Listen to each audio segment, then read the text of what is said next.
Bapak Ibu sekalian, selamat sore semuanya. Salam kenal. Sekali lagi, saya Jarod Hadianto dari LPI, Lembaga Biblika Indonesia. Pertama-tama saya ingin mengucapkan terima kasih karena boleh hadir di tengah Bapak Ibu sekalian dalam kegiatan kursus kitab suci yang diselenggarakan oleh K3S Keuskupan Malang. Ini satu hal yang luar biasa, di mana kita akan mendalami tentang tokoh-tokoh Perjanjian Lama, mulai dari Adam sampai Samuel. Ya, terima kasih atas kesempatan yang diberikan kepada saya. Nah, untuk sore hari ini kita akan mengawali dengan berbicara tentang Adam dan Hawa, awal mula manusia dan dosa. Sebelumnya minta maaf, panitia sebetulnya mintanya Adam, ya. Tapi saya pikir kalau cuma Adam ini ibu-ibu nanti marah-marah semua ya, karena Hawa kok dilupakan. Nah, maka saya sertakan Hawa juga, sebab memang dalam rangka berbicara tentang awal mula manusia juga dosa, Adam dan Hawa ini satu kesatuan yang tidak bisa dipisahkan. Jadi kita akan mendalami tentang Adam dan Hawa, awal mula manusia dan dosa. Sebelumnya, Bapak Ibu sekalian, nanti kita akan sering membolak-balik kitab suci, membaca-baca kitab suci, maka minta tolong masing-masing mempersiapkan kitab sucinya dan dibuka kitab Kejadian bagian awal ya, bab 1 sampai bab 3. Nanti kita akan membaca-baca supaya kita semua semakin akrab dengan kisah Adam dan Hawa ini. Sebelum kita masuk ke tema, saya ingin sedikit memberi pengantar mengenai dasar-dasar kitab suci kita. Ini perlu supaya nanti ketika kita mendalami kisah tentang Adam dan Hawa, kita tidak bingung dan ini juga perlu untuk pertemuan-pertemuan selanjutnya. Jadi pengantar yang saya sampaikan di awal ini berguna untuk pertemuan-pertemuan yang lain juga.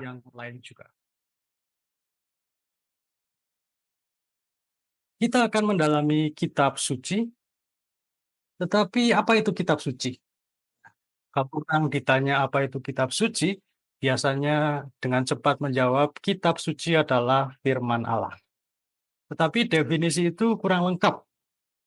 Sekarang ini definisi yang dianjurkan adalah kitab suci adalah firman Allah dalam bahasa manusia. Kitab suci adalah firman Allah dalam bahasa manusia. Bapak Ibu kalau nanti ditanya apa itu kitab suci, jangan coba jawab firman Allah, tapi harus lengkap. Kitab suci adalah firman Allah dalam bahasa manusia. Mengapa perlu ada tambahan dalam bahasa manusia? Tambahan ini perlu untuk mencegah salah paham. Karena selama ini orang berpikiran kitab suci adalah firman Allah, berarti kitab suci itu diturunkan dari surga. Allah ngomong dari atas sana, manusia mencatatnya. Nah, konsep kita itu tidak seperti itu. Kitab suci bukan sebuah karya dikte, sesuatu yang didiktekan Allah dari depan sampai belakang, kata demi kata sampai titik komanya. Bukan seperti itu. Kitab suci bukan karya dikte, sebab dalam penyusunannya Allah melibatkan manusia. Jadi kitab suci memang merupakan firman Allah, tapi terungkap dalam bahasa manusia. Yang menyusun konkretnya ya manusia, tetapi diinspirasikan oleh Allah. Nah, dalam rangka mendalam kisah Adam dan Hawa nanti, poin pertama perlu kita ingat bersama bahwa kisah Adam dan Hawa itu tidak didiktekan Allah dari surga. Kisah Adam dan Hawa ini tumbuh dari pihak manusia, berkembang di kalangan manusia, bukan sesuatu yang didiktekan oleh Allah dari surga. Itu poin pertama yang perlu kita ingat. Selanjutnya, Dei Verbum 12 mengatakan, bahwa untuk menemukan maksud pengarang, antara lain maksud pengarang suci, antara lain perlu diperhatikan juga jenis-jenis sastra. Nah, kita perlu tahu bahwa kitab suci kita itu kan tebal, isinya itu macam-macam, jenis sastranya macam-macam. Ada lagu, ada narasi, ada puisi, ada nubuat-nubuat, ada sastra apokaliptik, dan lain sebagainya. Kalau jenis sastranya berbeda, pendekatannya juga harus berbeda. Maka ini poin kedua yang harus kita ingat ketika kita nanti mendalami kisah Adam dan Hawa. Kita harus tahu jenis sastra kisah itu. Kisah Adam dan Hawa ini bukan suatu kisah sejarah, bukan suatu catatan sejarah. Kisah Adam dan Hawa adalah suatu cerita, suatu kisah kerakyatan. Maka nanti kita pun mendalaminya sebagaimana kita mendalami cerita pada umumnya. Ya, itu yang kedua. Yang ketiga, dari Verbum 12 mengatakan, untuk menangkap apa yang oleh Allah mau disampaikan kepada kita, penafsir kitab suci harus menyelidiki secara cermat. Jangan membaca teks langsung membuat kesimpulan. Bisa jadi keliru. Ya. Adam diciptakan duluan, Hawa diciptakan belakangan. Kesimpulannya, laki-laki martabatnya lebih tinggi daripada perempuan karena ada lebih dahulu. Nah, itu terlalu cepat.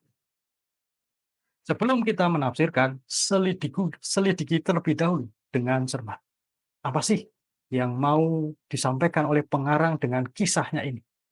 Ini amanat dari gereja sendiri ya, melalui eh, Dei Verbum, ya, konstitusi dogmatik tentang Sabda Allah. Jadi harus kita perhatikan. Selidiki dulu dengan cermat sebelum menafsirkan supaya tidak terjadi salah tafsir.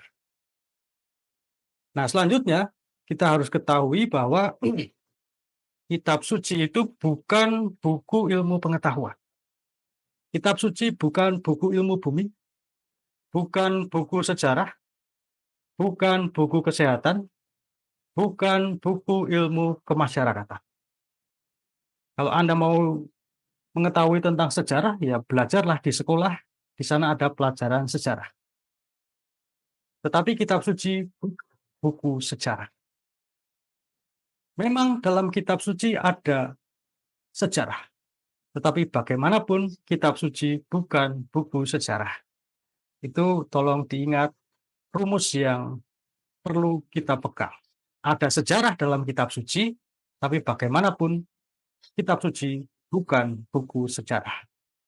Ini untuk menghindari anggapan banyak orang bahwa isi kitab suci itu semua punya nilai historis, termasuk kisah Adam dan Hawa.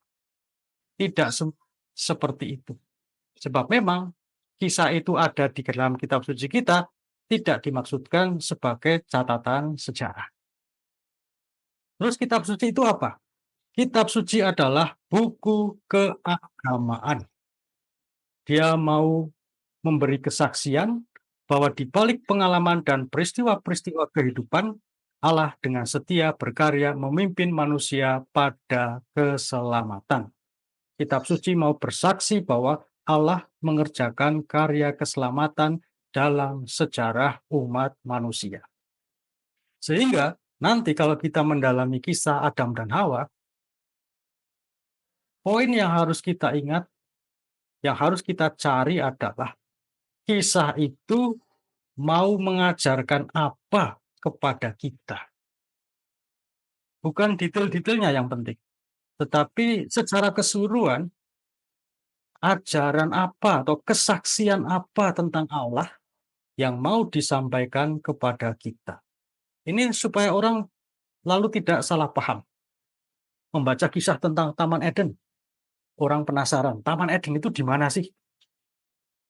Orang pengen pergi ke Taman Eden. Nah, itu keliru. ketika bercerita tentang Taman Eden, yang penting bukan letaknya Taman Eden itu di mana, tetapi dengan cerita itu, apa yang mau disampaikan oleh kitab suci kepada kita, ya. Kitab suci bukan buku sejarah, tetapi buku keagamaan. Nah, Bapak Ibu sekalian, itulah 4 poin penting yang harus diingat sebelum kita memasuki kisah tentang Adam dan Hawa, ya. Saya ingatkan sekali lagi, yang pertama, kitab suci harus dilihat definisinya, dan dengan itu kita sadar bahwa kisah Adam dan Hawa itu bukan sesuatu yang didiktekan oleh Allah. Yang kedua, kitab suci harus diketahui jenis sastranya. Ya, ketika mau menafsirkan teks harus diketahui jenis sastranya, maka dalam hal Adam dan Hawa kita harus paham bahwa ini adalah suatu kisah, suatu cerita, bukan catatan sejarah.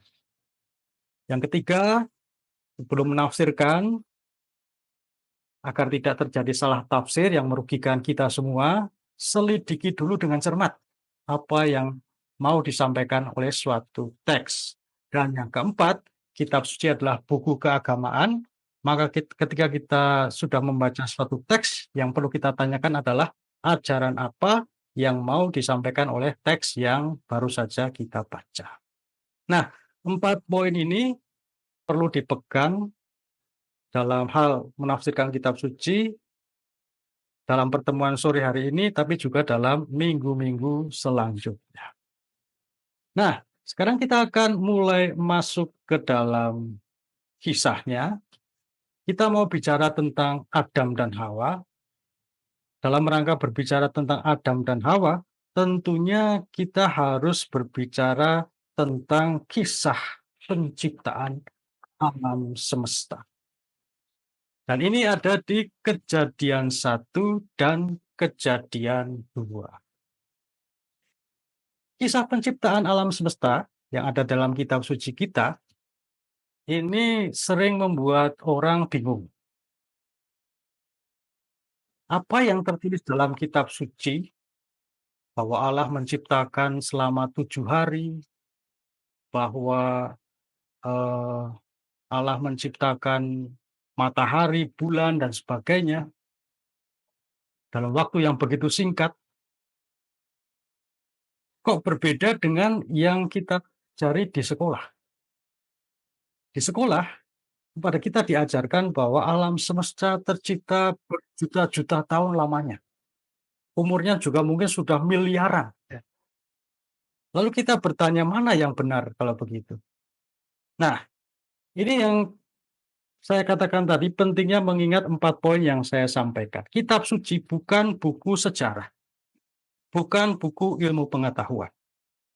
Maka kalau kita ingin tahu tentang asal mula alam semesta, carilah jawabannya bukan di kitab suci, tetapi di buku ilmu pengetahuan yang diajarkan di sekolah.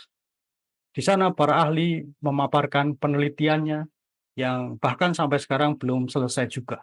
Itu urusan mereka. Lalu bagaimana dengan kisah asal-usul alam semesta yang ada dalam kitab suci kita? Kisah ini berasal dari kegelisahan orang Israel. Mereka bertanya-tanya dalam hati, dari mana alam semesta ini berasal? Dari mana kita manusia ini berasal? Bagaimana mungkin ada matahari di atas sana yang begitu besar? Bagaimana mungkin ada bintang-bintang? Siapa yang membuat itu semua? Nah, kegelisahan ini dikabulati, mereka dalami, sampai akhirnya mereka sampai pada kesimpulan bahwa alam semesta, dunia, bumi, dan segala isinya itu diciptakan oleh Tuhan. Mereka ingin bersaksi. Dalam rangka bersaksi inilah mereka kemudian membuat suatu kisah. Ini karena tentu cara bersaksi bagi mereka, pemahaman mereka itu masih sangat terbatas pada zaman dulu. Mereka belum mengenal ilmu pengetahuan, belum maju ilmu pengetahuannya, ya. Mereka bahkan waktu itu masih melihat bahwa bumi itu datar, bahwa matahari dan bulan mengelilingi bumi, bukan sebaliknya, bumi yang mengelilingi matahari. Mereka belum tahu itu. Karena itu dengan kesederhanaannya, kesederhanaan pengetahuan mereka, maka mereka mengungkapkan kesaksian mereka dengan memakai cerita-cerita rakyat, dengan memakai kisah-kisah. Maka kemudian mereka menyusun kisah penciptaan yang ada di Kejadian 1 sampai Kejadian 2. Nah, perlu kita ketahui bahwa dalam kitab Kejadian itu sebetulnya ada 2 kisah penciptaan. Yang pertama adalah bab 1 ayat 1 sampai 2 ayat 4a, sedangkan yang kedua adalah bab 2 ayat 4b sampai ayat 25. Kita perlu tahu bahwa 2 kisah penciptaan ini tidak berurutan, tidak sejalan, isinya kadang bertentangan, sebab aslinya memang 2 kisah ini berdiri sendiri. 2 kisah ini aslinya berdiri sendiri-sendiri, kemudian dijadikan satu dan ditaruh di awal kitab Kejadian. Ya, ini karena kitab Taurat sebetulnya adalah kitab yang majemuk sehingga memuat kesaksian iman dari berbagai macam pihak. Kelompok yang satu mengungkapkan kesaksian yang ada di Kejadian 1. Kelompok yang lain mengungkapkan kesaksian yang ada di Kejadian 2 dan kesaksiannya detailnya berbeda. Kita harus memaklumi hal itu. Tetapi yang pada pokoknya yang penting adalah 2 kisah ini sama-sama mau memberi kesaksian bahwa perancang kehidupan itu adalah Tuhan. Tuhan merancang semuanya dengan rapi, dengan teratur, dan Dia menunjukkan belas kasihannya kepada seluruh ciptaannya. Kesaksiannya intinya sama, cuma cara penyampaiannya berbeda. Nah, sebelum kita masuk ke Adam dan Hawa yang ada di Kejadian 2, kita akan lihat terlebih dahulu kisah penciptaan yang pertama, yaitu Kejadian bab 1 ayat 1 sampai 5. Mari kita dengarkan pembacaan dari perikop ini. Silahkan. Silakan untuk petugas baca Ibu Luciana dari Paroki Langsep bisa bantu baca Kejadian 1 ayat 1 sampai 5. Silakan Ibu. Ya, terima kasih. Pada mulanya Allah menciptakan langit dan bumi. Bumi belum berbentuk dan kosong. Gelap gulita menutupi samudera raya, dan roh Allah melayang-layang di atas permukaan air. Berfirmanlah Allah, jadilah terang. Lalu terang itu jadi. Allah melihat bahwa terang itu baik. Lalu dipisahkannya terang itu dari gelap. Dan Allah menamai terang itu siang, dan gelap itu malam. Jadilah petang, dan jadilah pagi. Itulah hari pertama. Ya, inilah kisah penciptaan yang pertama. Sebelum Allah menciptakan alam semesta, situasi asali itu adalah gelap, kacau balau. Dalam bahasa kerennya disebut chaos, kacau balau. Dan dari kekacauan itu, Allah kemudian mengaturnya. Allah mengubah kekacauan menjadi keteraturan. Maka dengan kisah ini, Kitab Suci mau memberi kesaksian bahwa alam semesta itu ada bukan karena kebetulan. Allah dengan firman-Nya menata dunia yang kacau, Dia melakukan karya penciptaan dan mengarahkan alam semesta ciptaannya pada tujuan tertentu. Bagaimana Dia mengungkapkan kesaksian itu? Kesaksian itu Dia ungkapkan dalam rupa madah, syair. Jadi Kejadian 1 itu sebetulnya adalah syair. Kejadian 1 bab 1 ayat 1 sampai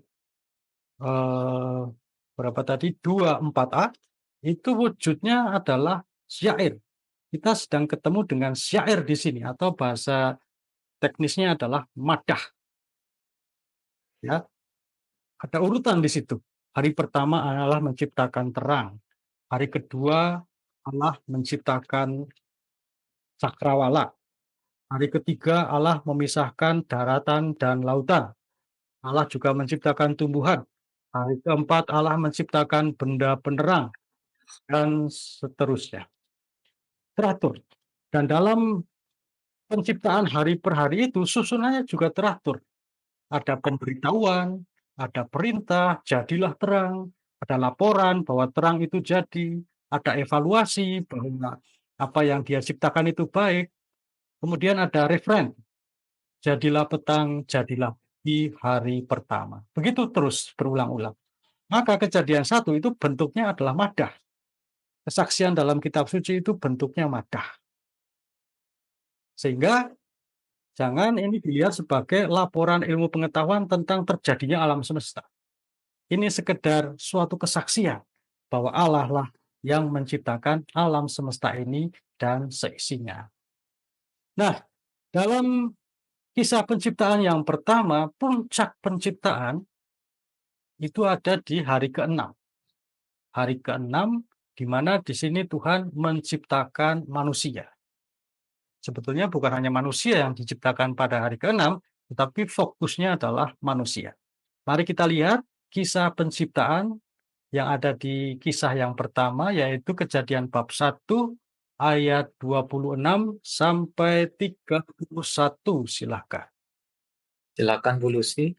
Berfirmanlah Allah, baiklah kita menjadikan manusia menurut gambar dan rupa kita, supaya mereka berkuasa atas ikan-ikan di laut dan burung-burung di udara, dan atas ternak, dan atas seluruh bumi, dan atas segala binatang melata yang merayap di bumi. Maka Allah menciptakan manusia itu menurut gambarnya. Menurut gambar Allah diciptakannya dia, laki-laki dan perempuan diciptakannya mereka. Allah memberkati mereka, lalu Allah berfirman kepada mereka, beranak cuculah dan bertambah banyak, penuhilah bumi dan taklukkanlah itu. Berkuasalah atas ikan-ikan di laut dan burung-burung di udara, dan atas segala binatang yang merayap di bumi. Berfirmanlah Allah, lihatlah, aku memberikan kepadamu segala tumbuh-tumbuhan yang berbiji di seluruh bumi, dan segala pohon-pohonan yang buahnya berbiji. Itulah akan menjadi makananmu. Tetapi kepada segala binatang di bumi, dan segala burung di udara, dan segala yang merayap di bumi, yang bernyawa, kuberikan segala tumbuh-tumbuhan hijau menjadi makanannya. Dan jadilah demikian. Maka Allah melihat segala yang dijadikannya itu, sungguh amat baik. Jadilah petang, dan jadilah pagi. Itulah hari ke-6. Ya, inilah kisah penciptaan manusia menurut kisah penciptaan yang pertama. Seperti ketika Allah menciptakan yang lain-lain, ketika menciptakan manusia, dikatakan berfirmanlah Allah. Di sini mau menunjukkan, mengisyaratkan bahwa penciptaan manusia itu dilakukan oleh Allah dengan berfirman. Allah tinggal berfirman, maka apa yang dia firmankan jadi. Maka menurut kisah penciptaan yang pertama, manusia diciptakan dengan firman Allah. Allah berfirman, langsung manusia itu jadi.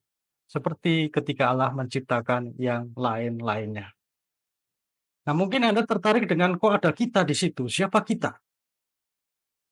Saya mengatakan, oh ini berarti Bapa, Putra, dan Roh Kudus. Tapi artinya bukan seperti itu. Kita di sini dipakai kata kita karena ini mau menggambarkan bahwa ketika hendak menciptakan manusia, Allah berunding dulu dengan sidang surgawi. Dengan malaikat-malaikat, dengan bawahan-bawahannya. Nah, Allah digambarkan sebagai pimpinan tertinggi dari surga. Rapat dulu untuk menciptakan manusia. Kenapa harus ada rapat dulu? Karena ini adalah satu yang penting. Beda dengan ciptaan-ciptaan yang sebelumnya. Manusia ini penting, maka sebelum diciptakan, Allah berunding terlebih dahulu. Allah berencana untuk membuat manusia sesuai menurut gambar dan rupa kita. Ya. Ini mau menggambarkan bahwa manusia ini dipandang sebagai wakil Allah. Dia beda dengan makhluk-makhluk lainnya, dia memiliki citra seperti Allah. Serupa tapi tidak sama. Manusia nanti akan menjadi wakil Allah di bumi.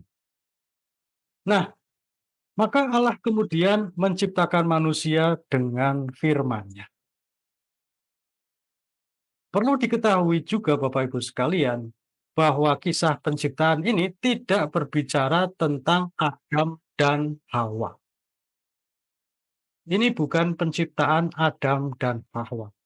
Allah menciptakan manusia. Dan manusia di sini punya makna kolektif. Maka aslinya menunjuk pada umat manusia. Sehingga yang diciptakan Allah menurut kisah penciptaan pertama ini adalah manusia-manusia. Sebagai manusia pertama, Allah tidak menciptakan satu orang saja, tetapi Dia menciptakan langsung banyak orang. Jadi ada banyak manusia-manusia pertama, dan itu laki-laki dan perempuan. Sehingga kisah penciptaan yang pertama ini sebetulnya punya keunggulan dibandingkan kisah penciptaan yang kedua. Keunggulannya, dia menceritakan bahwa yang diciptakan oleh Allah itu kolektif. Sehingga tidak ada problem apakah manusia bersumber pada dua orang saja. Umat manusia bersumber pada dua orang saja. Menurut kisah penciptaan yang pertama ya, manusia berasal dari manusia pertama dan itu bukan dua orang saja. Yang kedua, tidak ada problem gender di sini.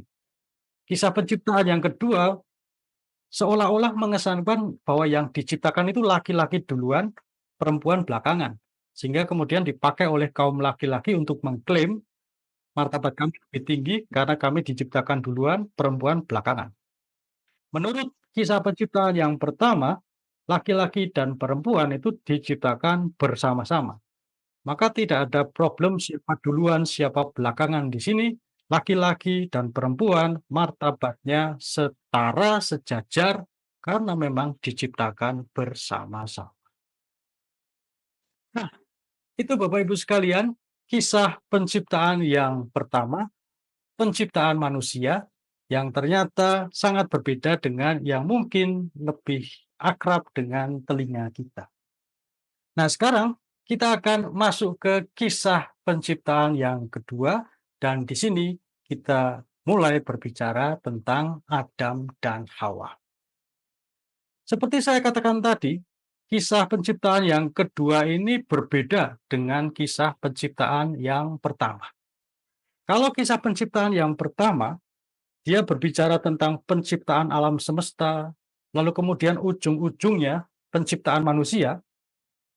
Kisah penciptaan yang kedua itu tidak fokus pada penciptaan alam semesta. Bahkan kisah ini tidak menyinggung sama sekali tentang penciptaan bumi, tentang penciptaan matahari, dan lain sebagainya, tidak. Tapi fokus pada penciptaan manusia, serta relasi antara makhluk-makhluk ciptaan Tuhan, terutama relasi antara laki-laki dan perempuan. Karena itu, Bapak Ibu sekalian, kisah penciptaan yang kedua sebaiknya tidak dihubung-hubungkan, tidak dikaitkan dengan kisah penciptaan yang pertama, yang baru saja kita dalami bersama. Putuskan hubungannya. Kisah penciptaan kedua, Kejadian 2, tidak ada hubungannya dengan Kejadian 1, sebab aslinya berdiri sendiri dua kisah ini. Justru kisah penciptaan yang kedua harus dihubungkan dengan kisah jatuhnya manusia ke dalam dosa, Kejadian 3. Jadi Kejadian 2 dan Kejadian 3 ini harus dilihat sebagai satu kesatuan, sebab memang dua kisah ini saling berhubungan. Kejadian 2 sampai Kejadian 3 Ini sebetulnya adalah atau bisa dilihat sebagai drama 4 babak. Sekali lagi, ingat ya, kita tidak sedang berhadapan dengan sejarah. Ini bukan sejarah, ini adalah kisah, ini adalah cerita. Maka kita tafsirkannya pun dalam menafsirkannya pun harus melihat ini sebagai suatu cerita. Nah, kisah ini bisa kita lihat sebagai sebuah drama 4 babak. Babak pertama itu menceritakan manusia di Taman Eden, bab 2 ayat 4b sampai 17. Babak kedua, bab 2 ayat 18 sampai 25 bercerita tentang manusia yang diberi penolong yang sepadan. Bab 3 ayat 1 sampai 7 itu adalah babak yang ketiga, isinya tentang pemberontakan manusia terhadap Tuhan. Dan bab 3 ayat 8 sampai 24 itu adalah babak yang keempat, bercerita tentang manusia yang diusir dari Taman Eden. Kita akan membahas cerita ini babak demi babak. Mari kita masuk ke babak pertama dengan membaca bab 2 ayat 4b sampai 7. Silakan.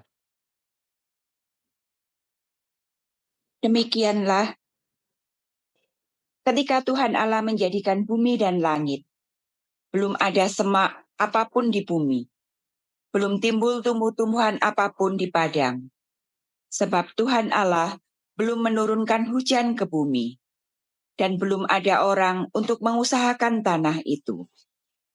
Tetapi ada kabut naik ke atas dari bumi dan membasahi seluruh permukaan bumi itu. Ketika itulah Tuhan Allah membentuk manusia itu dari debu tanah dan menghembuskan nafas hidup ke dalam hidungnya. Demikianlah manusia itu menjadi makhluk yang hidup. Ya. Nah, Anda lihat bahwa kisah ini sangat berbeda dengan kisah yang pertama tadi. Kalau yang pertama tadi, sebelum Tuhan Allah melakukan proses penciptaan, suasananya itu gelap, kacau balau. Air laut mengamuk di mana-mana. Itu situasi awali. Tetapi di sini, situasi awalnya tidak seperti itu. Keadaan asalinya itu begitu berbeda. Bukan laut dan kegelapan di mana-mana, bukan chaos, tetapi bumi itu seperti padang gurun yang tandus. Jadi gambarannya itu sangat berbeda, karena memang kisahnya berbeda. Jangan tanya yang benar yang mana ya. Ini bukan soal benar dan salah. Karena ini bukan suatu sejarah. Kalau sejarah pasti harus ada yang benar salah satunya. Tapi ini bukan sejarah. Jadi jangan tanya mana yang benar, mana yang salah. Kita fokus pada kisah yang kedua ini saja. Nah, kemudian Tuhan Allah langsung menciptakan manusia. Ketika itulah Tuhan Allah membentuk manusia itu dari debu tanah. Kalau yang sebelum-sebelumnya, dalam proses penciptaan, Allah mula-mula menciptakan terang terlebih dahulu, lalu kemudian cakrawala, memisahkan daratan dan lautan. Baru nanti manusia diciptakan terakhir. Tetapi dalam kisah penciptaan yang kedua, yang diciptakan duluan itu manusianya. Bukan yang lain-lain, tapi manusia. Fokus langsung terarah pada manusia. Dan cara menciptakannya juga berbeda. Kalau dalam kisah penciptaan yang pertama, Allah berfirman. Manusia diciptakan dari firman Allah. Allah berfirman, langsung manusia jadi. Tapi kalau dalam kisah penciptaan yang kedua, manusia diciptakan dari debu tanah. Jadi Tuhan di sini digambarkan seperti seorang pengrajin gerabah. Dia mengambil tanah, kemudian membentuknya menjadi bentuk manusia, lalu kemudian Allah memberikan nafas kehidupan ke dalam hidung, dan manusia itu pun jadi. Ini yang membedakan manusia dari ciptaan yang lain, bahwa nafas manusia itu dihembuskan langsung oleh Allah, ya. Jadi betapa istimewanya manusia.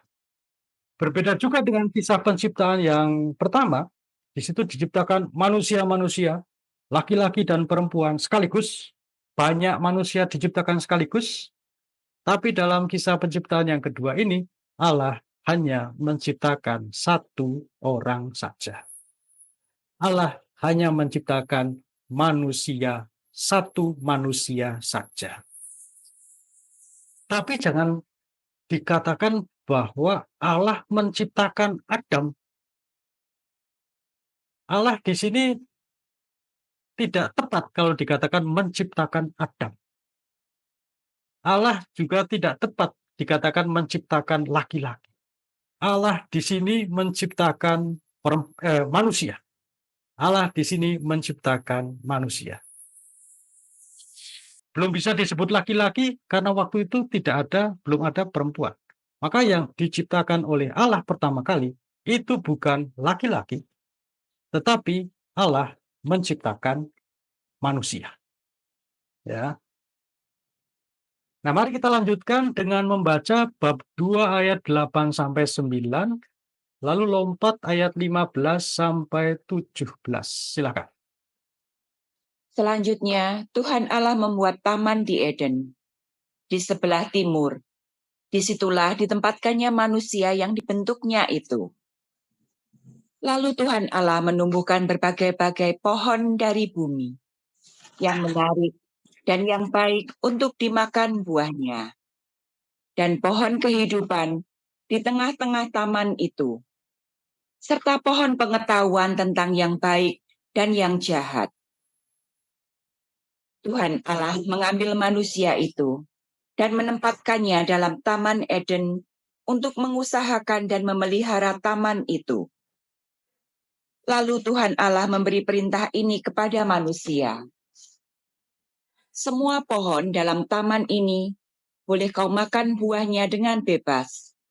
Tetapi pohon pengetahuan tentang yang baik dan yang jahat itu, janganlah kau makan buahnya. Sebab pada hari engkau memakannya, pastilah engkau mati.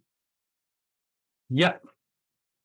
Jadi setelah menciptakan manusia, Allah kemudian barulah menciptakan yang lainnya. Di sini dikisahkan bahwa Dia membuat taman di Eden.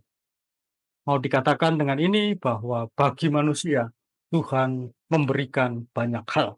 Betapa istimewanya manusia, sebab setelah menciptakan dirinya, Tuhan Allah kemudian menyediakan yang lain-lainnya, supaya dia bisa hidup dengan baik. Allah membuat taman di Eden dan menempatkan manusia di situ.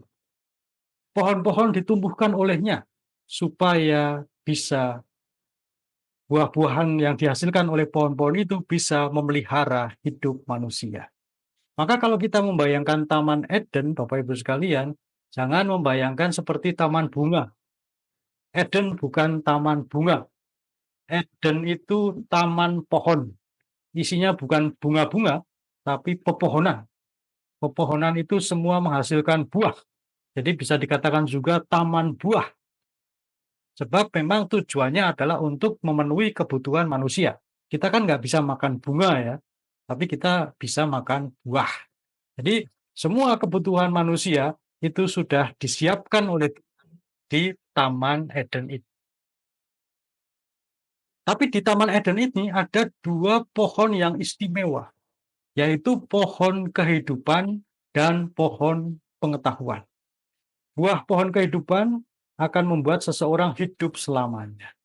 Buah dari pohon pengetahuan mampu membuat seseorang memiliki pengetahuan tentang yang baik dan yang jahat. Ya. Kisah kemudian berfokus pada satu pohon yang istimewa saja, yaitu pohon tentang yang baik dan yang jahat, pohon pengetahuan. Sementara itu pohon kehidupan tidak disinggung-singgung lagi sampai nanti di bagian akhir barulah disinggung kembali. Nah, kemudian kepada manusia yang diciptakannya, Allah memberikan tugas. tugasnya adalah untuk mengusahakan dan memelihara taman itu. Maka kalau kita membayangkan apa yang dilakukan oleh manusia pertama dahulu kala di Taman Eden, mereka bukannya jalan-jalan di situ, rekreasi, ke sana kemari, lari-lari mungkin, bukan. Taman Eden itu bukan taman rekreasi. Taman Eden itu adalah kebun, dan di situ manusia diberi tugas, diberi tanggung jawab untuk mengolahnya. Maka kalau ada yang mengatakan kerja ini susah payah, ini adalah hukuman dari Tuhan karena dosa manusia, itu tidak tepat. Kerja itu bukan hukuman. Kerja adalah panggilan, kerja adalah anugerah, kerja adalah tanggung jawab. Ketika manusia pertama diciptakan oleh Tuhan, Tuhan menugaskan kepada manusia untuk mengusahakan dan memelihara taman itu, untuk bekerja. Di sini kerja dilihat sebagai panggilan, anugerah, dan tanggung jawab, bukan hukuman. Nah, manusia ditugaskan untuk memelihara taman itu sehingga nanti ada timbal balik, manusia memelihara Taman Eden sebagai balasannya, Taman Eden juga akan menghasilkan buah-buah yang bisa memelihara hidup manusia. Jadi kehidupan awal mula itu begitu harmonis, begitu damai, karena Tuhan mengasihi manusia dan manusia pun melaksanakan tanggung jawabnya dengan baik. Lalu kemudian Tuhan memberi petunjuk bagaimana manusia harus bertingkah laku di dunia yang diciptakannya, di Taman Eden itu. Pertama-tama Tuhan memberikan kebebasan. Jadi kalau dikatakan manusia dilarang-larang oleh Tuhan sehingga memberontak, itu keliru. Ketika Tuhan memberi instruksi bagaimana manusia harus menjalankan hidupnya, pertama-tama yang disampaikan itu bukan larangan, tetapi malah kebebasan. Semua pohon dalam taman ini boleh kau makan buahnya dengan bebas. Bebas, silakan makan apa saja terserah. Makan sebanyak apapun terserah, bebas. Jadi Tuhan memberikan kebebasan yang luar biasa.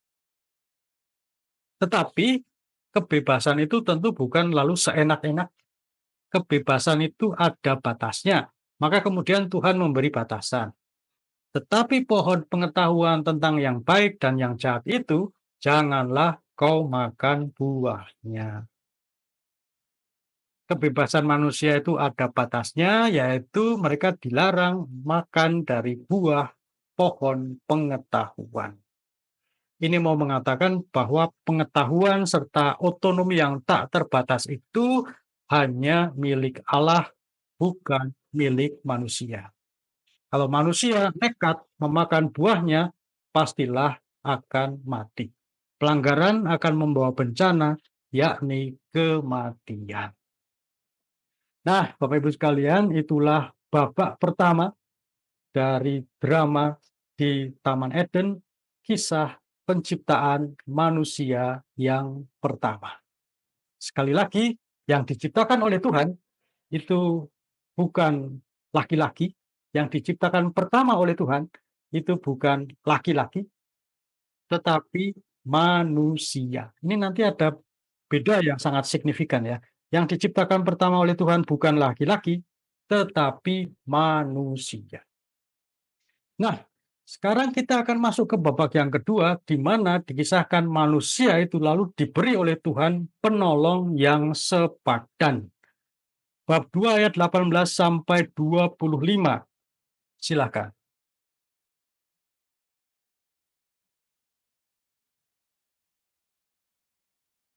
Tuhan Allah berfirman, "Tidak baik kalau manusia itu seorang diri saja.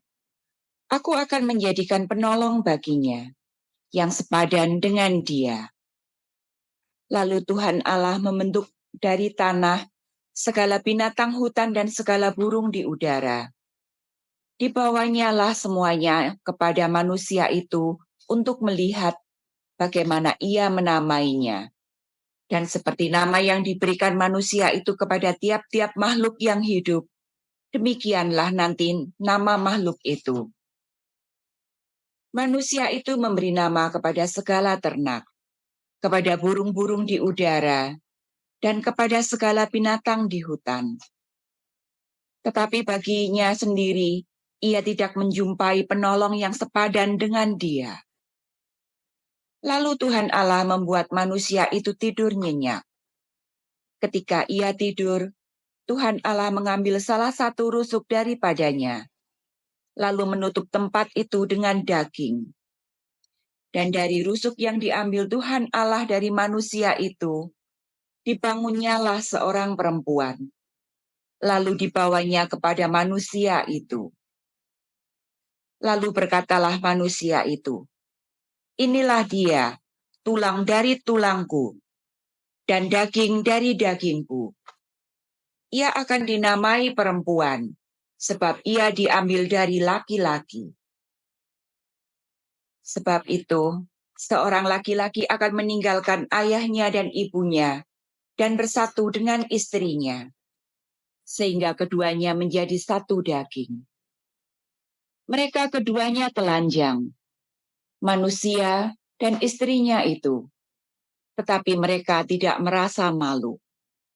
Iya, saya kira kisah Adam dan Hawa sangat akrab dengan kita semua. Anda semua sudah tahu, maka mari kita dalami supaya pemahaman kita akan kisah ini bisa lebih tepat dan lebih baik lagi. Nah, kita masuk ke babak yang kedua ini ya. Di babak yang pertama, Allah dikisahkan menciptakan manusia, menaruhnya di Taman Eden, lalu kemudian manusia itu mulai bekerja dan memelihara Taman Eden, tapi kemudian Tuhan Allah memperhatikan manusia itu dan merasa bahwa kok sendirian, tidak baik kalau manusia itu seorang diri saja. Jadi perhatian Allah ini menunjukkan bahwa Allah sungguh memperhatikan kebahagiaan manusia.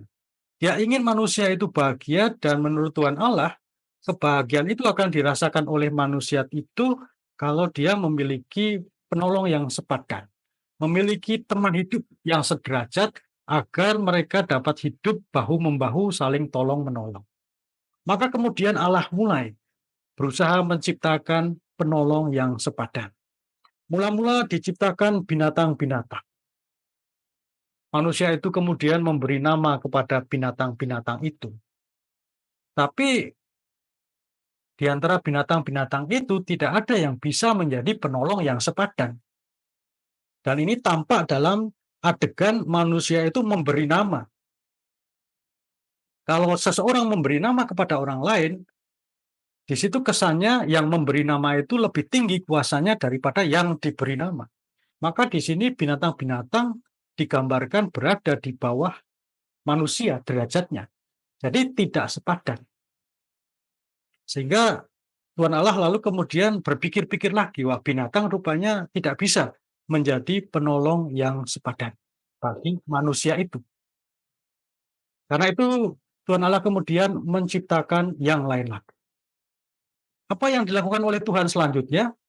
Dia membuat manusia itu tidur nyenyak. Ketika Tuhan akan menciptakan penolong yang sepadan, yaitu perempuan, Tuhan Allah pertama-tama membuat manusia itu tidur nyenyak terlebih dahulu. Ini mau mengatakan bahwa pemberian teman hidup, pemberian penolong yang sepadan, itu adalah suatu rahasia, suatu misteri yang agung. Karena itu manusia harus ditidurkan terlebih dahulu. Tidur dalam Alkitab ini juga punya makna khusus, yaitu sering mengiringi tindakan besar manusia yang tidak dapat dipahami. Mengiringi tindakan besar Tuhan yang tidak bisa dipahami manusia. Maka ketika Tuhan mau membuat karya besar, manusia harus dalam keadaan tidur. Tentu Anda ingat misalnya kisah Yusuf yang tidur ya, ketika dia gelisah mau memperistri manusia atau tidak, dia tidur, lalu kemudian dalam tidurnya itu Tuhan Allah mendatangi Yusuf, lalu kemudian memberi petunjuk bahwa dia harus memperistri Maria, jangan takut, sebab anak yang dikandung Maria adalah dari Roh Kudus, dan seterusnya. Jadi banyak peristiwa terjadi, peristiwa misterius terjadi ketika kita tidur. Makanya kalau saya mengajar di kelas, Kalau ada yang pernah menjadi murid saya, kalau ada orang tidur saya nggak pernah keberatan. Nggak apa-apa, siapa tahu Tuhan sedang mengerjakan karya misterius lewat dia. Jadi biarkan aja dia tidur nyenyak. Nah, kitab suci dalam kitab suci tidur memiliki makna yang luar biasa. Maka dari itu, ketika mau menciptakan penolong yang sepadan bagi Adam, Tuhan membuat dia tidur nyenyak. Lantas Tuhan mengambil salah satu rusuk darinya dan menutup tempat itu dengan daging. Jadi perempuan diciptakan dari tulang rusuk laki-laki, bukan dari tanah. Ini mau mengatakan bahwa perempuan itu berasal dari tanah yang sama dengan laki-laki. Beda dengan binatang-binatang tadi, Tuhan mengambil tanah yang lain, lalu kemudian membentuk binatang-binatang. Tapi ketika menciptakan perempuan, Tuhan tidak mengambil tanah yang baru, tapi diambillah tulang rusuk laki-laki. Laki-laki dan perempuan berasal dari sumber yang sama. Maka laki-laki dan perempuan sebetulnya diciptakan pada saat yang sama, yaitu ketika Tuhan menciptakan manusia.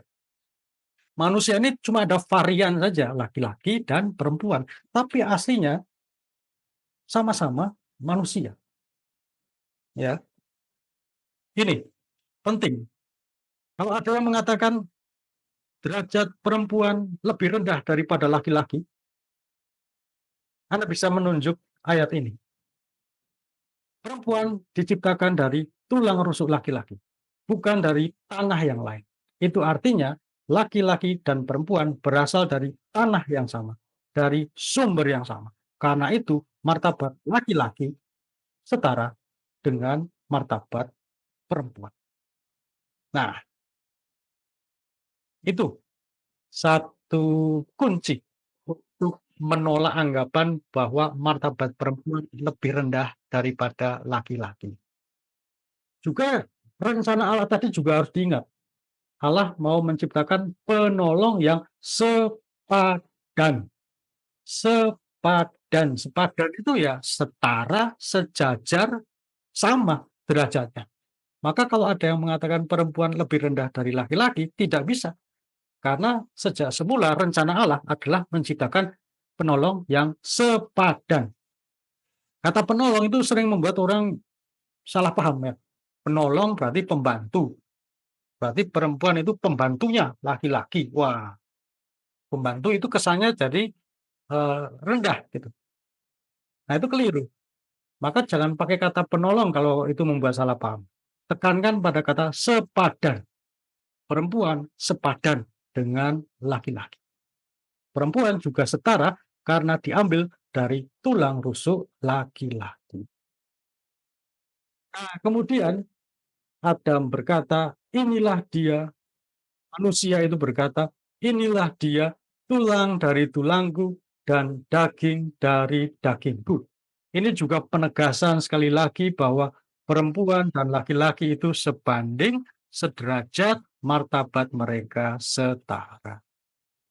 Nah, inilah kisah penciptaan perempuan yang mau menegaskan bahwa perempuan itu penolong yang sepadan bagi laki-laki. Oh ya, satu poin di sini saya lupa. Tuhan Allah mengambil salah satu tulang rusuk darinya. Nah, ini penting untuk diingat. Apa yang saya sampaikan di awal tadi, bahwa kitab suci itu bukan buku ilmu pengetahuan, bukan buku sejarah, bukan buku biologi. Kalau Anda cek tulang rusuk laki-laki dan perempuan, itu sama. Tulang rusuk laki-laki tidak ada yang hilang satu.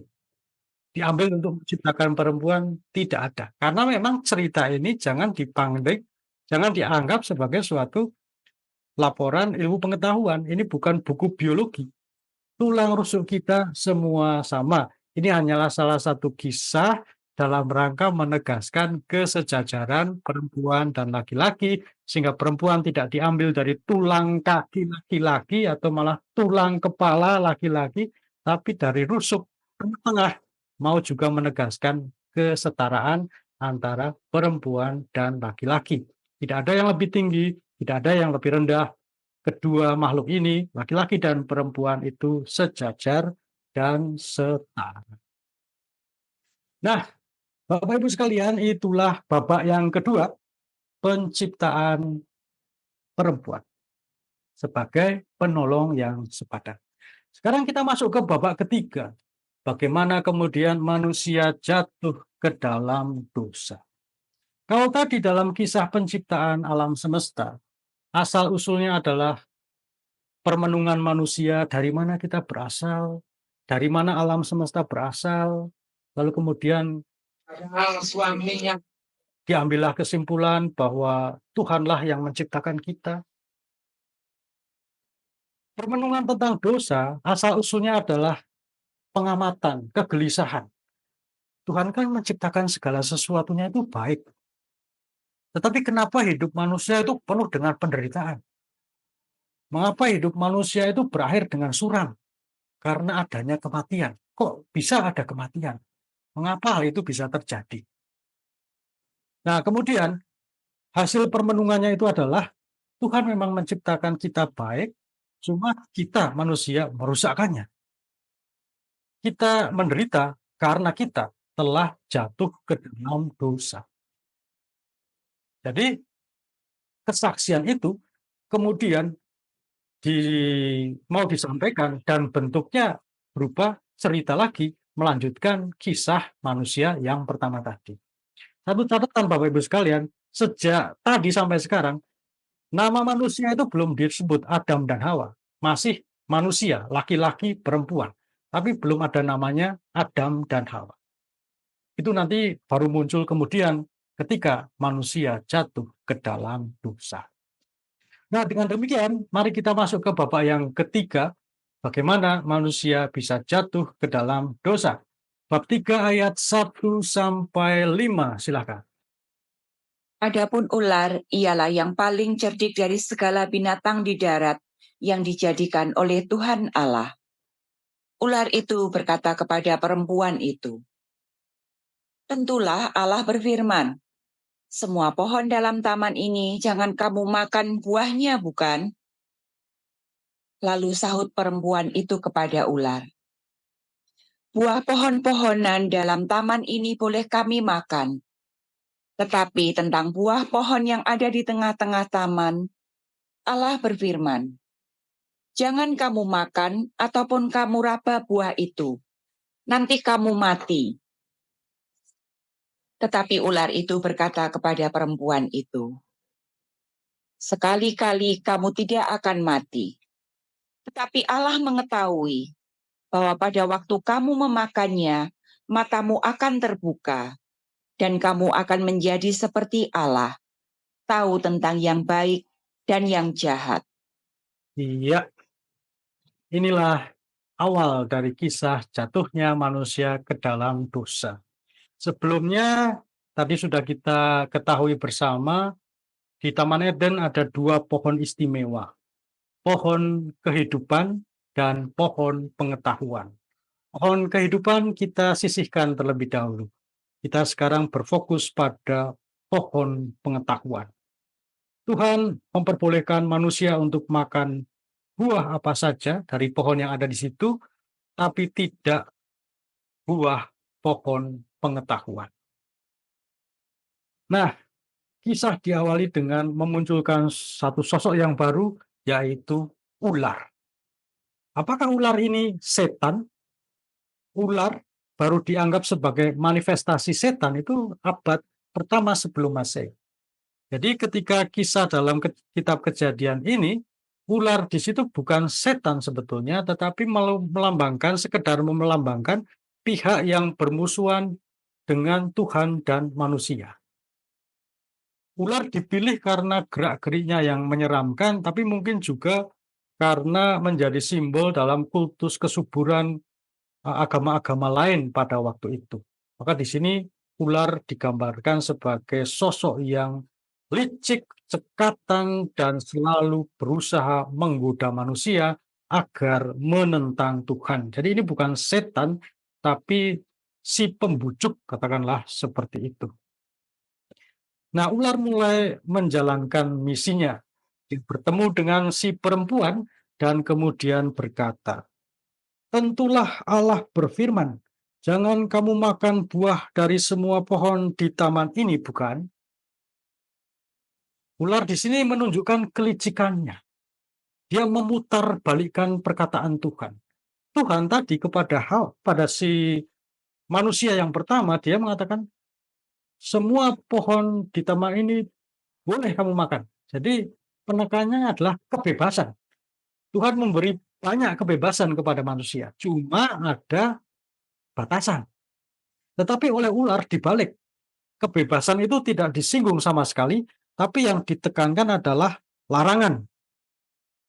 Tentulah Allah berfirman, jangan kamu makan buah dari semua pohon di taman ini, bukan? Jadi mau dikesankan Tuhan itu suka melarang-larang. Tuhan itu suka mengekang manusia. Tuhan itu tidak baik. Ini kepintaran ular, ya. Kelicikan ular memutarbalikkan perkataan Tuhan. Nah, si manusia, si perempuan yang ngobrol dengan ular ini masuk dalam bujukan ular. Dia terpancing. Kok bisa kita tahu dia terpancing? Dikatakan di sini, buah dari pohon-pohonan di taman ini boleh kamu makan, tetapi tentang buah dari pohon yang ada di tengah-tengah taman, Allah berfirman, jangan kamu makan ataupun sentuh, nanti kamu mati. Jangan dimakan, jangan diraba, nanti kalau kamu makan atau kamu raba, kamu akan mati. Di sini si perempuan ini berlebih-lebihan. Dia terpancing akan bujukan ular, melihat Tuhan itu tidak baik. Sebab ketika berbicara kepada manusia, pertama, Tuhan berkata, jangan dimakan, kalau dimakan mati. Tetapi perempuan ini menambah-nambahin. Bukan hanya kalau kita makan kita mati, tapi kalau kita meraba, kita menyentuh, kita pun akan mati. Jadi manusia di sini membuka diri pada bujukan ular, terpancing, dan kurang lebih sepakat bahwa Tuhan ini suka mengada-ada. Tuhan ini suka melarang-larang. Tuhan ini tidak memberi kita kebebasan. Nah, manusia di sini mulai masuk dalam bujukan ular. Lalu ular semakin bersemangat dalam menipu manusia. Dikatakan, kamu tidak akan mati. Di sini ular mau memberi kesan bahwa Tuhan itu tidak jujur. Kredibilitas Tuhan itu digerogoti. Justru kalau kamu makan buah ini, kamu nggak akan mati. Justru kamu akan tahu mana yang baik dan mana yang jahat. Kamu nggak butuh Allah lagi. Kamu akan seperti Allah. Jadi manusia diberi tawaran yang menggoda. Tidak akan menyebabkan kematian dan akan membuat manusia itu seperti Allah. Jadi ini adalah taktik yang sangat jitu. Karena taktik ini akhirnya manusia itu pun terbujuk. Mari kita baca bab 3 ayat 6 sampai 7, silakan. Perempuan itu melihat bahwa buah pohon itu baik untuk dimakan dan sedap kelihatannya. Lagi pula, pohon itu menarik hati karena memberi pengertian. Lalu ia mengambil dari buahnya dan dimakannya, dan diberikannya juga kepada suaminya yang bersama-sama dengan dia. Dan suaminya pun memakannya. Maka terbukalah mata mereka berdua, dan mereka tahu. Maka terbukalah mata mereka berdua dan mereka tahu bahwa mereka telanjang. Lalu mereka menyemat daun pohon ara dan membuat jawat. Iya. Akhirnya manusia pun jatuh ke dalam dosa. Bujukan ular berhasil. Perempuan itu melihat bahwa buah ini sangat baik, enak, dan tidak akan membuat mereka mati, bahkan akan membuat mereka seperti Allah. Jadi yang pertama-tama membuat mereka tertarik itu adalah kesetaraan dengan Allah.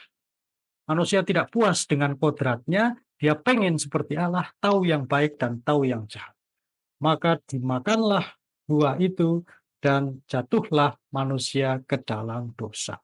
perempuan itu makan buah terlarang, lalu jatuh ke dalam dosa. Dia tawarkan buah itu kepada suaminya, lalu sang suami itu juga memakannya, lalu kemudian jatuh juga ke dalam dosa.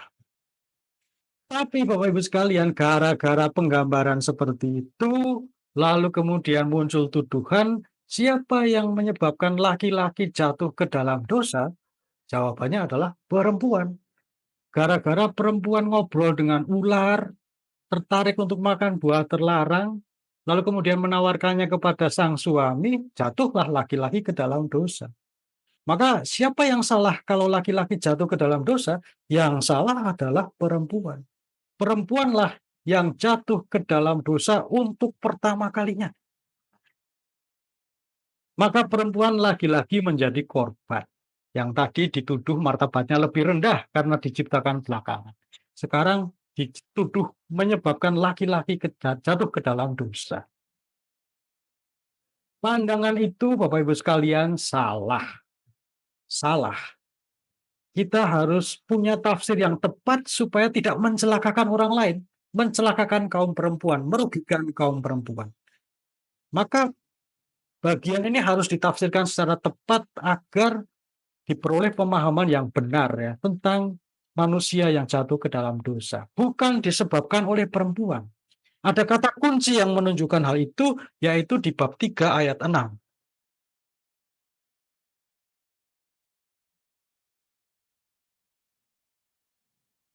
Lalu ia memetik buahnya dan memakannya. Ia memberikannya juga kepada suaminya yang bersamanya. Jadi, ketika perempuan itu ngobrol dengan ular, sang suami, sang laki-laki itu bukannya lagi jalan-jalan kemana, tidak, tapi ada di situ juga. Mereka itu selalu berdua kemana-mana, termasuk ketika ngobrol dengan ular.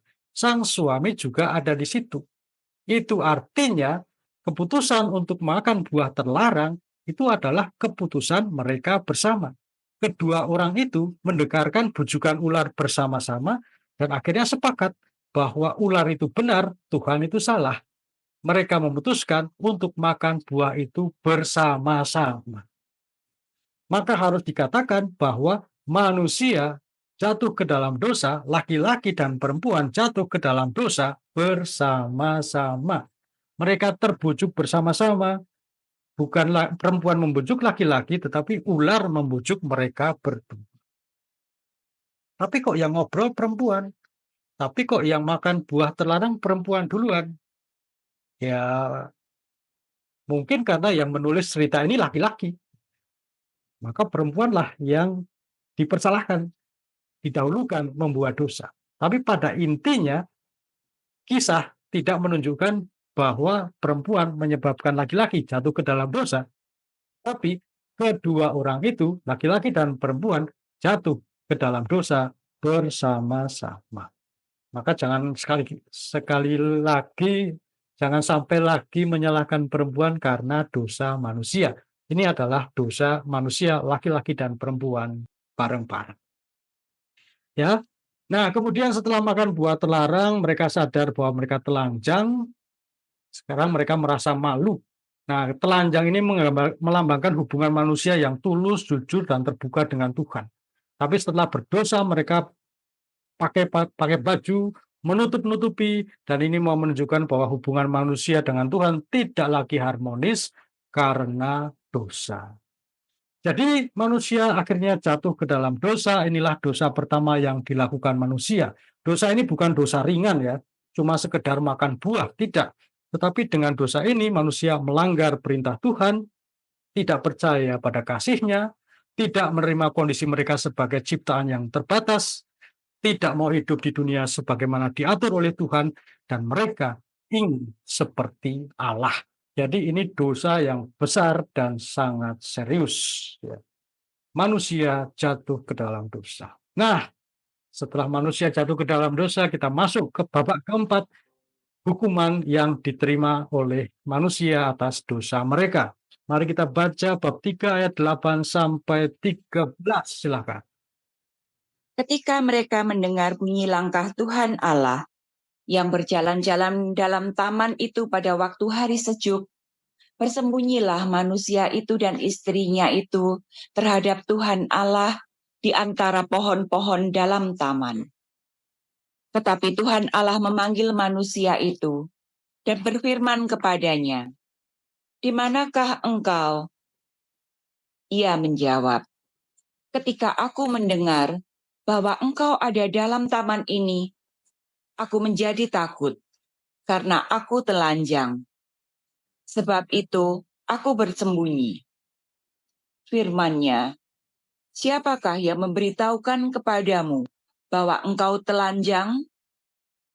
Apakah engkau makan dari buah pohon yang kularang engkau makan itu?"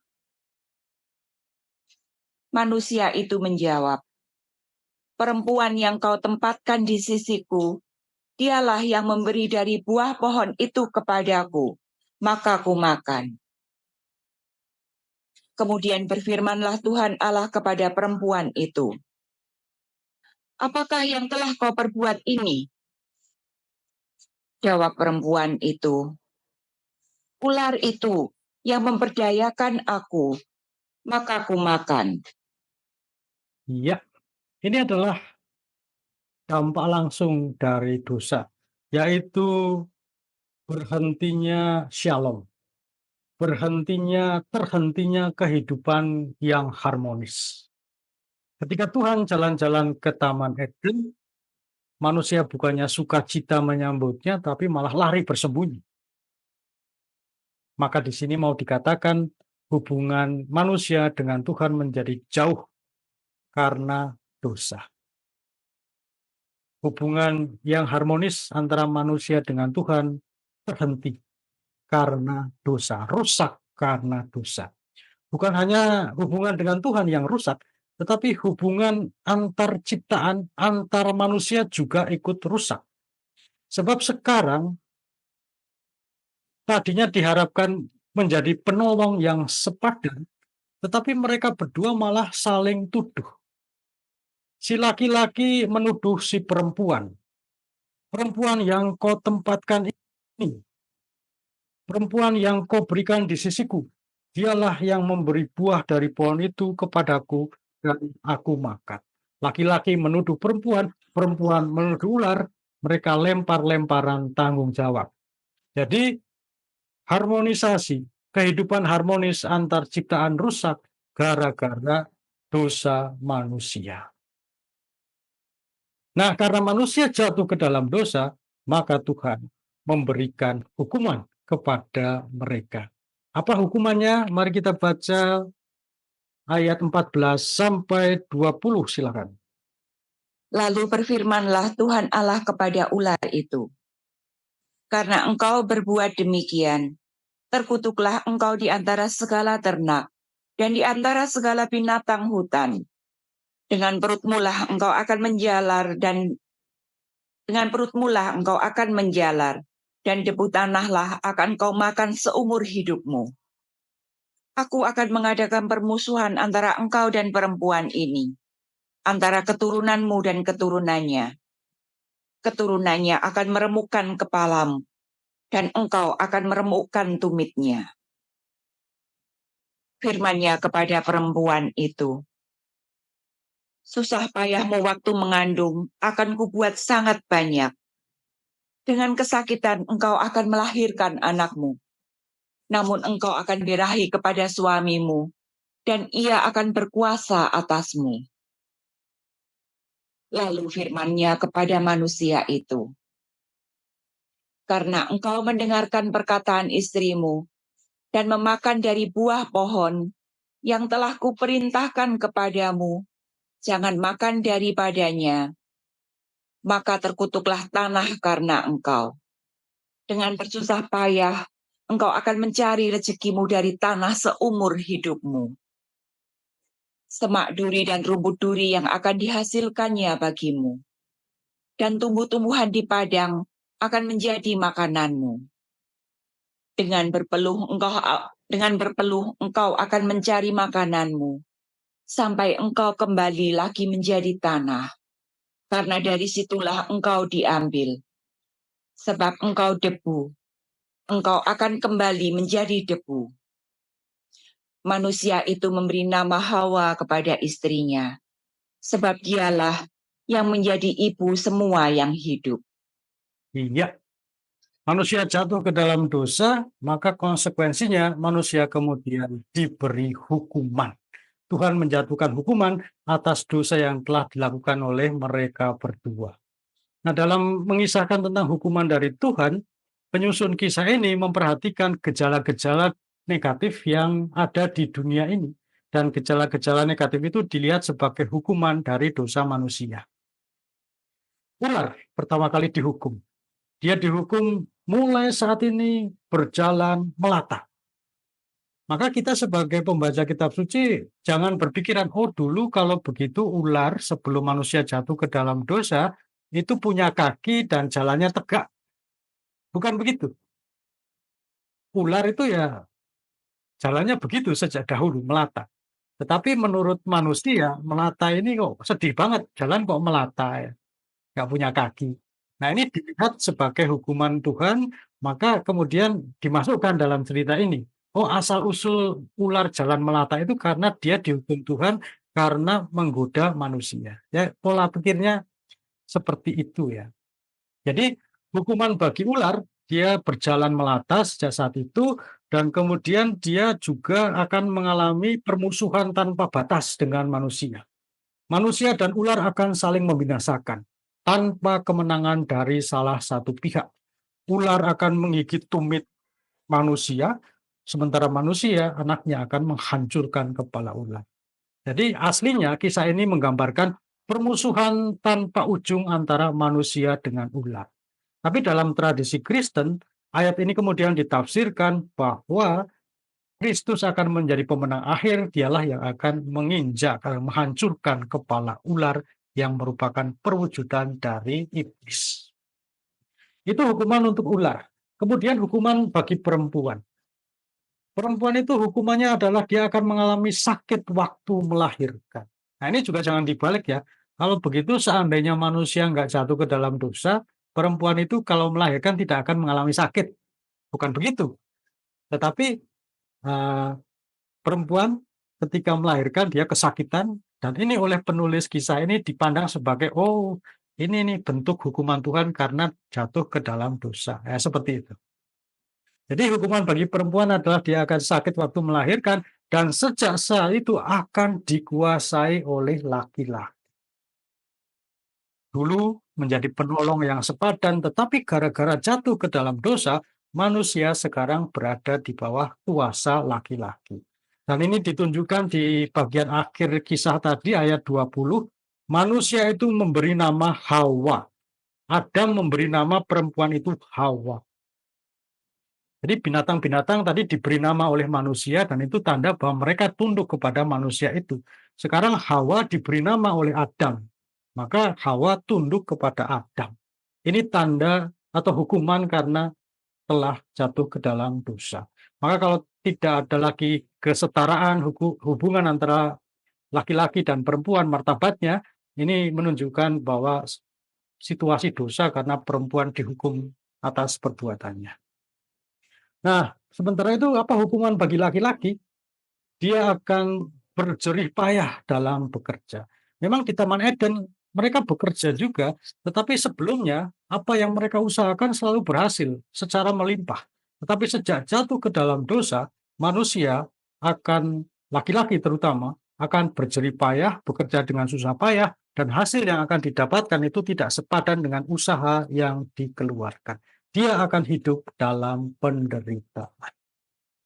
Nah, Bapak Ibu sekalian, untuk menyingkat waktu, itulah hukuman yang diterima oleh manusia atas dosa mereka. Kemudian mereka diusir dari Taman Eden, tapi sebelum mereka diusir, Tuhan Allah sempat membuatkan pakaian. Ini menunjukkan bahwa Tuhan Allah berbelas kasihan. Hukuman pengusiran itu seperti hukuman mati sebetulnya. Karena manusia kan tidak tahu harus hidup bagaimana di luar taman itu. Tapi Allah berbelas kasihan memberi dia pakaian. Di sini digambarkan bahwa dia memberikan keringanan hukuman. Nah, itulah kisah jatuhnya manusia ke dalam dosa. Dan untuk menutup pembicaraan saya ingin membuat beberapa kesimpulan, ada banyak kesimpulan, nanti silakan bisa dilihat sendiri di presentasi ini. Tetapi yang mau saya tekankan adalah yang ini, bahwa dosa yang dilakukan manusia itu sangat serius, dan ini menunjukkan tidak adanya rasa terima kasih, sebab Tuhan sebelumnya sudah memberikan begitu banyak hal kepada manusia, tapi manusia tidak percaya kepada Tuhan, malah melanggar perintahnya. Manusia juga tidak terima dengan kodrat mereka, ingin menyaingi Allah. Ini adalah dosa yang sangat serius, dan karena dosa yang sangat serius itu, hidup di bumi, hidup yang penuh dengan shalom di Taman Eden itu berakhir. Sejak saat itu, manusia mengenal susah payah, duka, rasa sakit, dan kematian. Inilah akibat dari dosa. Maka kita harus menyadari bahwa kasih Allah itu begitu besar kepada kita. Janganlah kasih yang begitu besar itu ditanggapi dengan salah, air susu dibalas dengan air tuba, karena itu pertama-tama akan mencelakakan diri kita sendiri. Itu pesan yang bisa kita petik dari kisah jatuhnya manusia ke dalam dosa.